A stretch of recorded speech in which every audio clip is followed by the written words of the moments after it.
ko na dito na kung mayroong ginawang kasalanan dito sa nakalista na mga jurisdiction ng ICC. Oh, di ba? Tama si Senadora Miriam Santiago.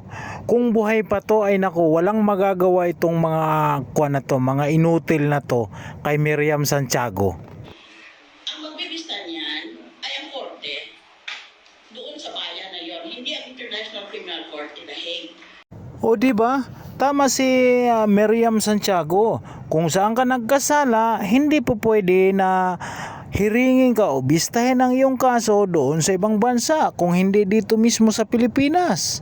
International Criminal Court, as I said, is a court of last resort. Pag hindi mo mabigyan ng katarungan ang akusado, ayaw mo o kaya hindi mo kaya, ay saka pa lang yan pupunta sa ICC.